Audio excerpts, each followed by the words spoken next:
रूपवती मेहनत मजदूरी करके अपने 2 बच्चों को पाल रही थी। उसके पति का निधन उसके दूसरे बच्चे के जन्म के बाद ही हो गया था, किंतु अपने बच्चों के पालन पोषण के लिए रूपमती ने एक ठेकेदार के यहाँ नौकरी कर ली। थोड़े से पैसों से ही वो अपने बच्चों की हर जरूरत पूरी करने की कोशिश करती थी। अब उसके बच्चे भी थोड़े बड़े हो गए थे। बेटी 12 साल की थी और बेटा 10 साल का। आज तो बहुत ही कड़ाके की ठंड है। मेरे पास कोई गर्म कपड़ा भी नहीं है और ये शॉल भी पूरी तरह फट गई है। माँ, तुम भी ना अपने लिए कुछ लेती नहीं हो, हमेशा इन 2 फटी साड़ियों में घूमती रहती हो। कुछ नए कपड़े अपने लिए भी ले लो। अरे बेटा, बहुत महंगाई हो गई है, ये छोड़। और देख, कोई और शाल पड़ी है क्या? ये तो कुछ ज्यादा ही फट गई है। फिर दोनों माँ बेटे रखे हुए सामान में से कपड़े निकाल कर देती हैं, लेकिन रूपवती के पास उस शॉल के सिवा और कोई शॉल नहीं था। फिर वो सुई धागा लेकर बैठ जाती है और उसे सीने लगती है। माँ, जब मैं बड़ा हो जाऊंगा ना, बड़ा आदमी बनूंगा, तब देखना, तब तुम्हारे लिए मैं नई नई शॉल लेकर आया करूंगा। हाय मेरा बच्चा, कितना फिक्र है तुझे मेरी। सुनो बच्चों, तुम दोनों अपना ख्याल रखना। मैं काम पर जा रही हूँ और कोई अजनबी आए ना तो दरवाजा बिल्कुल मत खोलना। रोज की तरह बहुत सारी हिदायतें देकर रूपवती काम पर चली जाती है। आज वहां पर जहां वो काम करती थी। सुनो रूपवती, वो पानी के टैंक के पास जो काम करता है वो आज आया नहीं है, इसलिए आज पानी का सारा काम तुझे ही करना है। हाँ, जानता हूँ बहुत ठंड है, पर क्या किया जा सकता है, काम तो काम है भाई। रूपवती चुपचाप उस पानी के टैंक के पास पहुंच जाती है। फिर वो वहां से पानी निकालकर बाकी के मजदूरों को पकड़ा रही थी, जिस कारण उसके सारे कपड़े गीले हो गए थे। एक तो भयानक ठंड और ऊपर से गीले कपड़े। शाम होते होते रूपवती को तेज बुखार ने घेर लिया। शाम को वो कांपते हुए घर के अंदर घुसती है। अरे माँ, बाहर तो बारिश नहीं हो रही, फिर तुम्हारे कपड़े गीले क्यों हैं? वो बेटा, आज पानी वाला नहीं आया था तो उसकी जगह मुझे काम मिल गया। बस वहीं पर ही कपड़े गीले हो गए, मैं अभी बदल लेती हूँ। रूपवती कपड़े बदल लेती है, लेकिन तेज बुखार के कारण उससे उठा नहीं जाता। उसकी बेटी उसे चाय बनाकर देती है। घर में जितने भी ओढ़ने बिछाने वाले कपड़े थे वो सब रूपवती के ऊपर डाल देती है, लेकिन रूपवती की ठंड कम नहीं होती। तेज बुखार और ठंड से रूपवती की हालत खराब हो जाती है। जैसे तैसे करके सुबह होती है तो उसकी बेटी भागकर पास से ही एक बुखार की गोली ले आती है और अपनी माँ को दे देती है। इस कारण उसे कई दिनों की छुट्टी भी करनी पड़ जाती है। कई दिन की छुट्टी के बाद तो बिल्कुल ऐसे गायब हो गई जैसे गधे के सर से सींग। बुखार आ गया था। जानती हूँ मेरे इस महीने के बहुत पैसे कट जाएंगे, लेकिन मुझे काम से मत निकालना। अरे नहीं नहीं, नौकरी से नहीं निकाल रहा हूँ। देख, पैसे की बात है तो मैं तेरी थोड़ी मदद कर सकता हूँ, लेकिन तनख्वाह तो तेरी कटेगी ही। ठीक है, अब आप भी कुछ नहीं कर सकते और मैं भी कुछ नहीं कर सकती, पर मेरे को नौकरी से ना निकालने के लिए आपका धन्यवाद। ऐसा बोलकर रूपवती अपने काम पर लग जाती है। और फिर कुछ दिनों बाद सर्दी की एक सुबह उसका बेटा अपनी माँ से कहता है, माँ, आज आते वक्त पालक लेकर आना, तुम पालक की सब्जी बहुत अच्छी बनाती हो। ठीक है मेरे लाल, मैं जरूर लेकर आऊंगी और बहन का ख्याल रखना। पर माँ, मैं तो बड़ी हूं ना, मैं इसका ख्याल रखूंगी। दोनों बहन भाई एक दूसरे का ख्याल रखना। बस अब तो खुश है ना? चलो बच्चों, मैं चलती हूँ, कहीं देर ना हो जाए। रूपवती अपना खाना लेकर घर से चल देती है। आज बहुत काम था। शाम कब हो गई पता ही नहीं चला। रूपवती जल्दी जल्दी काम खत्म कर हाथ धोकर मार्केट की तरफ निकल जाती है। लेकिन तभी जोरों की बारिश शुरू हो जाती है। वो एक घर के साए में खड़ी हो जाती है। उसकी नजर वहीं पर बैठे हुए एक बच्चे पर पड़ती है जो आने जाने वाले लोगों से पैसे मांग रहा था। पता नहीं कैसे माँ बाप हैं, अपने बच्चों से भीख मंगवाते हैं। देखने में कितना प्यारा बच्चा है, लेकिन जरा देखो तो।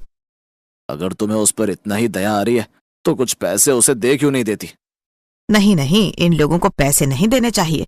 पूरा दिन यहाँ पर बैठकर भीख मांगते हैं। ये लोग तो हमसे भी ज्यादा अमीर होते हैं। वो दोनों पति पत्नी बातें करते हुए वहां से चले जाते हैं। तभी एक आदमी उधर से आता है।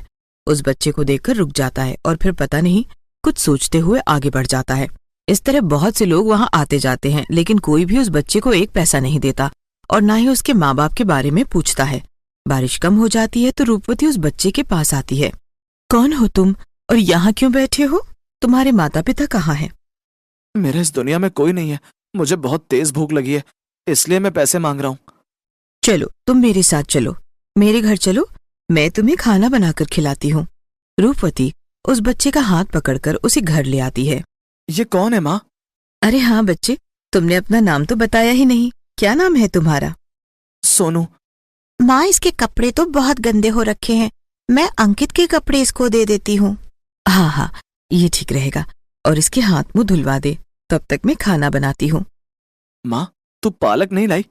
तूने तो कहा था कि तू शाम को पालक लेकर आएगी। अरे बेटा, तुझे तो पता है बारिश होने लगी थी, फिर ये मुझे सोनू मिल गया तो मैं इसे घर लेकर आ गई। कोई बात नहीं, मैं कल पालक ले आऊंगी। ये कहकर रूपवती रसोई में चली जाती है। वो खाना बनाने की तैयारी करने लगती है। खाना बनाने के बाद वो तीनों बच्चों को बैठकर अपने हाथों से खाना खिलाती है। फिर वो सोनू से कहती है, तुम यहीं पर ही आराम करो, कल सुबह मैं तुमसे बात करूंगी और फिर देखते हैं तुम्हारे लिए क्या कर सकते हैं। किंतु जब सुबह रूपवती सोकर उठी तो सोनू घर पर नहीं था। उसे बड़ी चिंता हुई। वो उसे इधर उधर बाहर तक देख कर आए, लेकिन उसे सोनू कहीं नहीं दिखाई दिया। फिर वो बच्चों के लिए खाना बनाने के लिए रसोई में गई तो वहां पर टोकरी भरकर पालक रखा हुआ था। ये देखकर रूपवती हैरान हो गई। अरे, ये पालक यहाँ कैसे आ गया? क्या इसे सोनू लेकर आया है? पर वो तो अभी घर पर ही नहीं है। तुम बिल्कुल सही सोच रही हो रूपवती। सोनू ही हमें यहाँ पर लेकर आया है। वो ऐसा ही है, कभी दिख जाता है और कभी गायब हो जाता है। तुम पालक हो, लेकिन तुम बोल रहे हो, और ये क्या कि वो लड़का आता है और गायब हो जाता है? कौन है वो? उसका नाम सोनू है और वो बहुत अच्छा लड़का है, दोस्तों का दोस्त और दुश्मनों का दुश्मन। और तुम्हें पता है, वो रूप भी बदल सकता है। सुबह वो हमारे पास आया और हमें यहाँ तुम्हारे घर छोड़कर चला गया। अब तुम हमें बताओ, तुम्हारी मदद हम किस प्रकार करें? उसने तुम्हें मेरी मदद के लिए छोड़ा है, लेकिन उसके तो आगे पीछे कोई भी नहीं है। उसने तो कहा था कि उसके माँ बाप नहीं है, और तुम बोलने वाले पालक। मुझे तो कुछ समझ में नहीं आ रहा कि आखिर ये सुबह सुबह हो क्या रहा है। अरे, तुम्हें तो हमारे आने की खुशी होनी चाहिए और तुम परेशान हो रही हो। सोनू यहाँ नहीं रहता, सोनू दूर पहाड़ियों के ऊपर रहता है। और तुम्हें पता है, वो जादू जानता है और जादू से बहुत कुछ करता है, और उसने हमें तुम्हारी मदद के लिए जादू से ही भेजा है। रूपवती को कुछ समझ में नहीं आ रहा था। फिर पालक उसे समझाता है कि इसमें कुछ भी बुरा नहीं है, तुम बहुत गरीब हो और तुम्हारे बच्चे भी अभी बहुत छोटे हैं। तभी रूपवती का बेटा और बेटी भी उठ जाते हैं। वो अपनी माँ को पालक से बातें करते हुए देखकर हैरान हो जाते हैं। फिर रूपवती उन दोनों को बताती है कि ये जादुई पालक है और हमारी मदद के लिए सोनू ने भेजा है। फिर जादुई पालक रूपवती की मदद भिन्न भिन्न प्रकार से करता है। वो रूपवती के लिए एक रोजगार की व्यवस्था करता है, जिसमें वो उसके लिए एक फल और सब्जी की दुकान खुलवा देता है। फिर वो रूपवती के लिए एक सुंदर सा घर बना देता है और उसे बहुत सारे गहने और पैसे भी देता है। इतना सब कुछ पाने के बाद रूपवती सोनू के साथ साथ उस जादुई पालक को भी धन्यवाद देती है। अब तुम्हें इधर उधर भटकने की बिल्कुल भी जरूरत नहीं है। तुम अपनी दुकान पर बैठना, और हाँ, तुम्हारी दुकान से कभी सब्जियां खत्म नहीं होंगी। जैसे ही वहां पर कम होने लगेंगी, नई नई ताजी सब्जियां आ जाएंगी, और इसी तरह ही स्वादिष्ट फल भी होंगे। मैं तुम लोगों का एहसान कैसे उतारूंगी? उस बच्चे का एहसान कैसे उतारूंगी जिसने मुझे इतना कुछ दे दिया है? काश मैं सोनू से एक बार मिलकर उसका धन्यवाद कर पाती।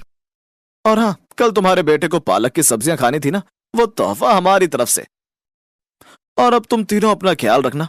अब हम लोग जा रहे हैं। अगर कोई कमी रह गई है तो अभी बता दो, हम तुम्हें वो भी दे देंगे। नहीं नहीं, और किसी की कोई भी जरूरत नहीं है। इतना कुछ तुमने मुझे दे दिया, इसके लिए धन्यवाद। और सोनू से कहना कि मैं उसका दिल से धन्यवाद करती हूँ। मैंने तो उसे अपने घर में रूखी सूखी खिलाई और उसने मुझे धन धान्य से परिपूर्ण कर दिया। वो जादुई पालक फिर गायब हो जाते हैं। अब तो रूपवती के पास अपनी एक बढ़िया दुकान थी, जिस पर वो रोज ताजी ताजी सब्जियां और फल बेचा करती थी। लोगों की भीड़ सदैव उसके यहाँ लगी रहती। उसने अपने बच्चों का एडमिशन भी अच्छे स्कूल में कर दिया था। अब उसके घर में किसी भी प्रकार की कोई कमी नहीं थी। रूपवती सोनू को बहुत याद करती है, और जिस तरह सोनू ने उसकी मदद की, इस तरह से वो भी लोगों की मदद करने के लिए हमेशा आगे रहती। और जब वो लोगों की मदद करती तो सब उसे बहुत आशीर्वाद और दुआएं देते। अब तो बस रूपवती का जीवन इसी तरह खुशी खुशी बीतने लगा। मेघा सब्जी में आए हुए टमाटर को अलग कर रही थी। उसने थाली में एक तरफ कटोरी में से निकाल निकाल कर सारे टमाटर इकट्ठे कर दिए। ये सब क्या है? तेरा रोज का ड्रामा हो गया है। सब्जी में से टमाटर निकाल कर अलग कर देती है।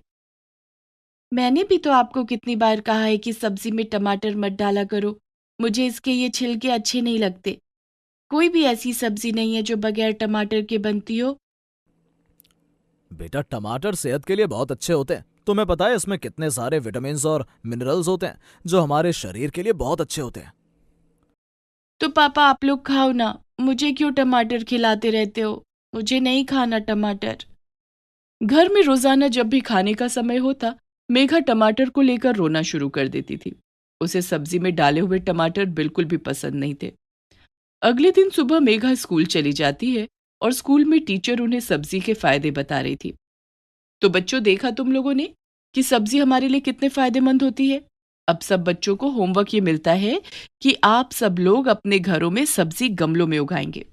मैं रोल नंबर से बता दूंगी कि किन किन बच्चों को कौन कौन सी सब्जी उगानी है।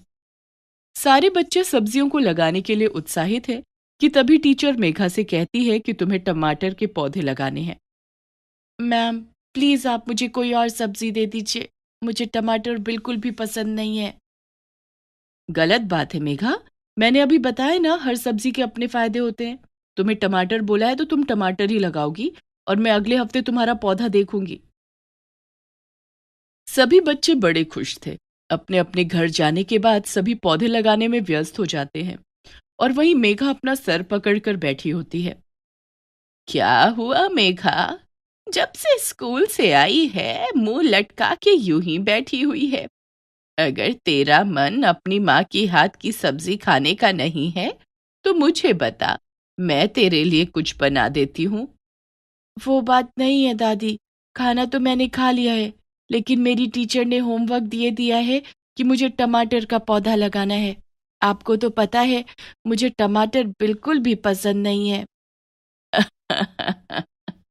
अरे मेरी बुद्धू पोती, तुझे टीचर ने पौधा लगाने के लिए कहा है, ये नहीं कहा कि टमाटर खाने हैं। चल मैं तेरी मदद करती हूँ। शाम को दादी मेघा को अपने साथ नर्सरी लेकर जाती है। वहां वो पौधे वाले से टमाटर की पौध लेती है और एक गमला भी। फिर वो घर आकर मेघा को बोलती है कि इस गमले में इस टमाटर की पौध को उगा दो। मैं भी कितनी बुद्धू हूँ, मैं टमाटर बिल्कुल भी पसंद नहीं करती, इसलिए मुझे टमाटर ही टमाटर दिखाई दे रहा था, जबकि मैम ने बोला था कि पौधा लगाना है। अब तो मैं अगले हफ्ते मैम को अपना पौधा दिखाऊंगी। एक हफ्ते बाद सभी बच्चे अपना अपना गमला लेकर स्कूल में जाते हैं। मेघा भी मैम को दिखाती है कि उसने भी टमाटर का पौधा लगाया है। स्कूल से आने के बाद मेघा उस पौधे को अपने कमरे की खिड़की पर रख देती है और फिर वो अपने और कामों में व्यस्त हो जाती है। 3 दिन तक वो पौधे की तरफ देखती भी नहीं है। वहीं उस पौधे पर लाल लाल एक टमाटर निकल आया था। एक दिन मेघा अपना होमवर्क कर रही थी कि तभी उसे एक आवाज सुनाई देती है। तुम कितनी बुरी हो मेघा, तुमने मुझे यहाँ पर रखकर मेरा हालचाल भी नहीं पूछा। आवाज सुनकर मेघा चौंक जाती है और इधर उधर देखने लगती है। उधर क्या देख रही हो? यहाँ खिड़की पर देखो, मैं जादुई टमाटर बोल रहा हूँ। अगर मैं जादुई ना होता तो अब तक कब का मर चुका होता। तुम कितनी केयरलेस हो, तुमने मेरा जरा भी ख्याल नहीं किया। तुम तो बोल रहे हो, टमाटर बोल रहा है। हाँ हाँ, मैं ही बोल रहा हूँ और मैं तुमसे बहुत गुस्सा हूँ।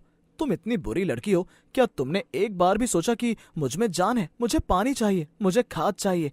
अगर कोई तुम्हें रोटी और पानी ना दे तो तुम्हारा क्या हाल होगा? सोचो जरा, तुम भी बिना खाए पिए बीमार पड़ जाओगी।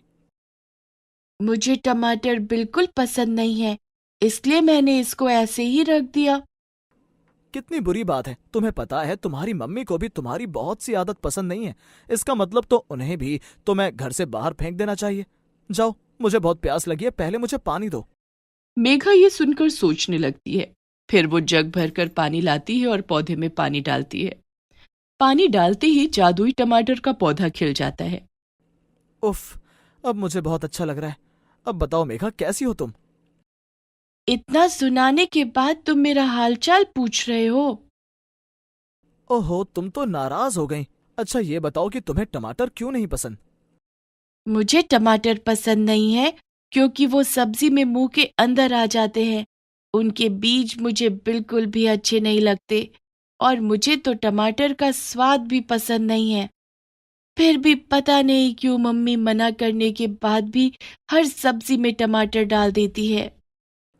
मेघा, तुम्हारी टीचर ने तुम्हें बताया था कि टमाटर के कितने फायदे होते हैं।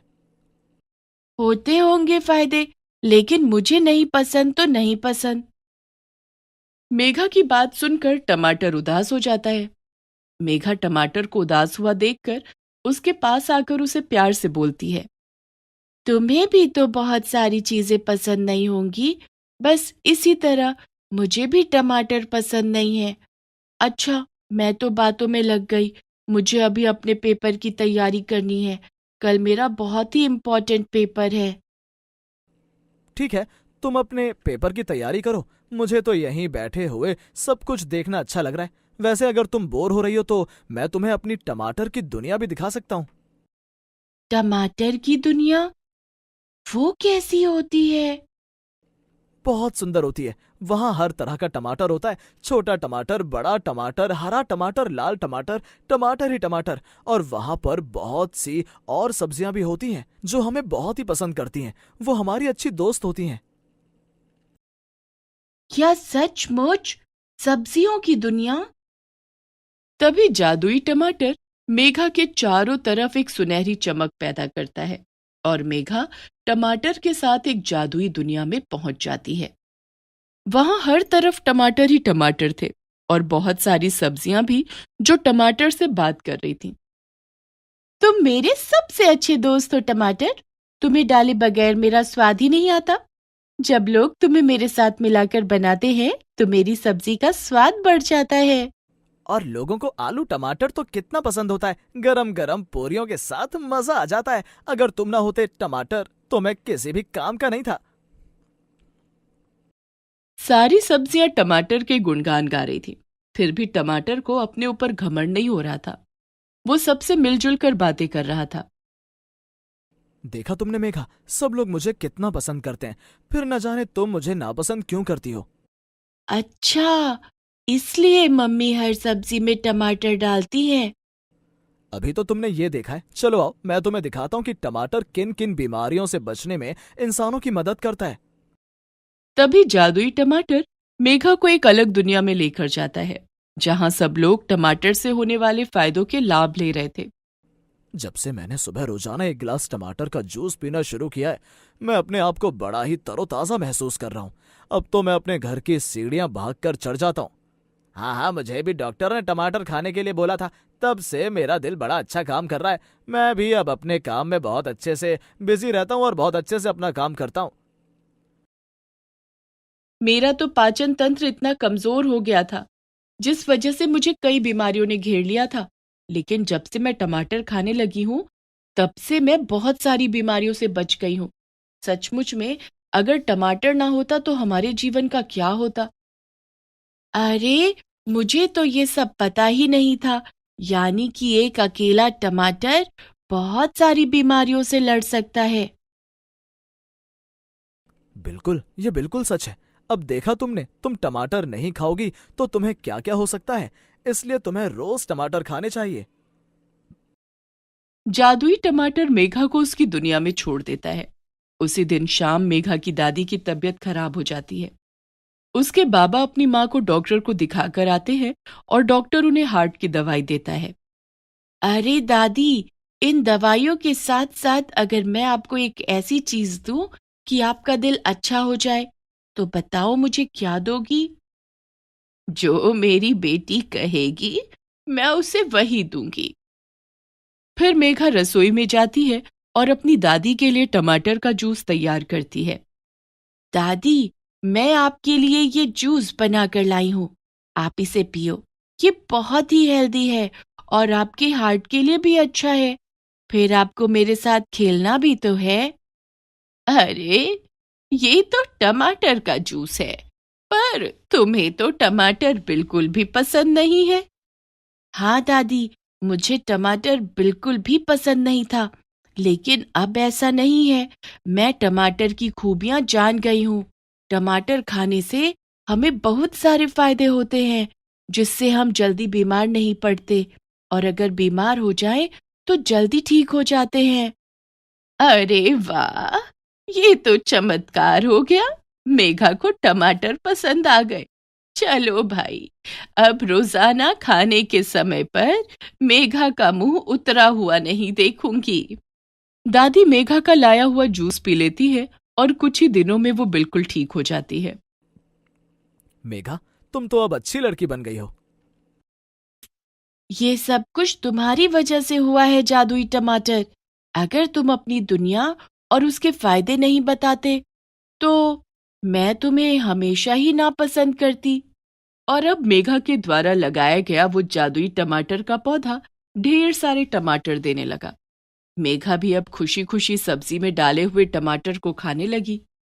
यहाँ तक कि वो टमाटर का सलाद भी खाती और उसका जूस भी पीती।